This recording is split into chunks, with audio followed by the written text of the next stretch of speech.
गठबंधन की रैली होने वाली है, इसमें आपकी क्या प्रतिक्रिया है? देखिए, तमामतर सियासी पार्टियों को रैली, रेला, जनसभा करने की इजाजत है, लेकिन जो पार्टियां विपक्ष की होती हैं, छोटी होती हैं, वो तो अपनी जमीन तलाश करती हैं।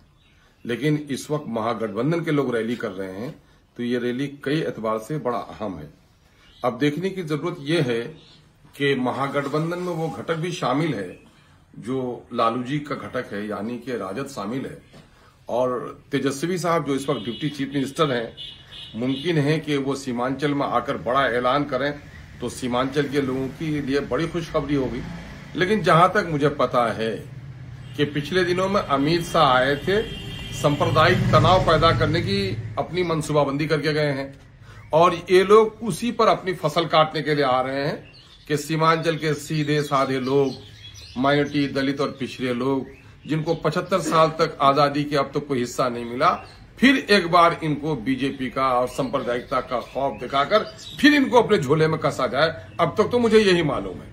लेकिन मैं बताना चाहता हूं कि तेजस्वी जी को याद होगा कि 2020 के असेंबली इलेक्शन में उन्होंने ठाकुरगंज में कहा था, उन्होंने सीमांचल में कई जगहों कहा था कि मेरी सरकार अगर बन गई तो हम सीमांचल डेवलपमेंट कमीशन बनाएंगे, सीमांचल को विशेष पैकेज देंगे, बिरयानी वाले भाई साहब को चाय बागान घुमा दीजिए, मेहमान नवाजी करा दीजिए, लेकिन वोट हमको दीजिए।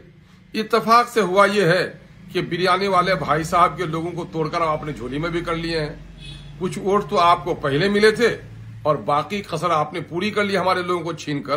तो अब वक्त आ गया है कि सीमांचल के लोग आपसे हिसाब पूछ रहे हैं।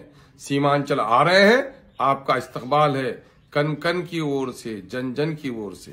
लेकिन शोषित, पीड़ित और ठगी हुई जनता ये आवाज भी लगा रही है कि अपने वादे को वफा कीजिए, सीमांचल डेवलपमेंट काउंसिल का ऐलान कीजिए, सीमांचल के लिए विशेष पैकेज का ऐलान कीजिए, राघोपुर और छपड़ा को जोड़ने वाली गंगा पर 6000 करोड़ से बनने वाले दोनों पुलों के बराबर कम से कम 6000 करोड़ देकर मानंदा, मेची, कनकई, डोक, परमान पर पुलों का ऐलान कीजिए। अगर आप चाहते हैं कि सीमांचल के लोग आपके पास आएं, हमें सत्ता से मोहब्बत नहीं है, हम सीमांचल के लोगों के दुख और दर्द की दवा चाहते हैं। माननीय मुख्यमंत्री जी भी आ रहे हैं जो कह रहे हैं कि न्याय के साथ विकास, तो न्याय कीजिए। और सीमांचल के जो समस्या हैं, रोजगार का मसला है, पलायन का मसला है, बीमारों के इलाज का मसला है, सैलाब का मसला है, मानंदा बेसिन का मसला है, इन तमाम तर मुद्दों के बारे में ऐलान कीजिए। अगर आपने ऐलान किया तो यहाँ की जनता सम्मान भी देगी, आपको समर्थन भी देगी।